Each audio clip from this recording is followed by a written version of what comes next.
Okay, so I'm going to show you how to partition a hard drive on a Mac. When you plug your new hard drive in, it'll come up as untitled on your desktop, just like it is on there. I've actually got another drive plugged in above it called the C, but just so you can ignore that for this demo.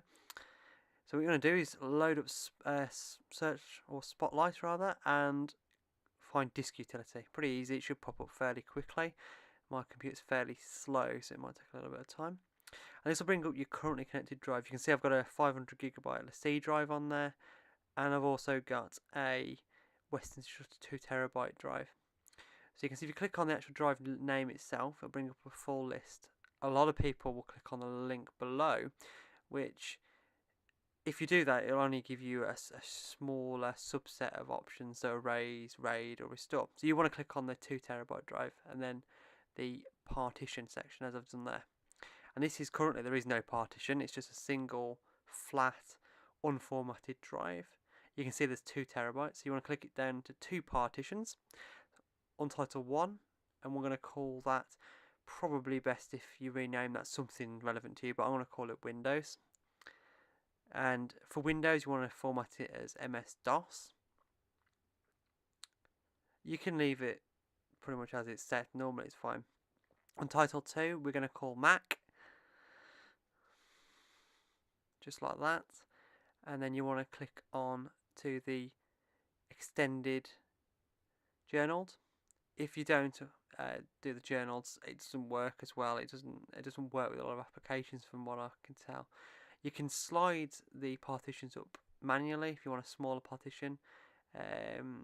You don't have to have a full half and half split. You could have 3/4 Mac, a quarter Windows, or whatever you want to do.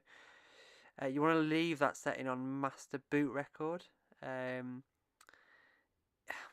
You can change it to other settings, but it can have an adverse effect on certain applications and certain use cases for it. Once you've done it, click apply, and what it'll do now is it'll partition the drive into two.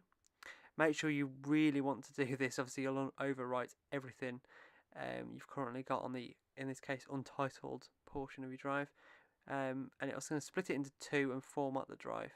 So that's going to create a Mac and a Windows partition, as you can see there. So click partition, and then this will go away and work. Depending on how quick your machine is and how big the drive is, it'll take a little bit of time. And what you should notice on the right hand side of the screen, as you can see now, it's now been renamed to Windows, and then you get another Mac partition. So essentially what that's doing is it's turned it into two drives.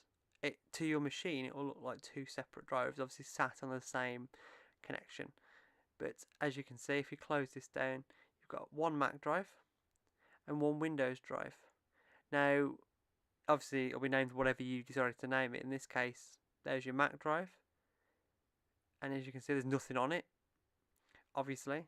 And then if you go to well, in fact, what we'll do, we'll load up the Finder so you can actually have a look at the drives and show you how big they are.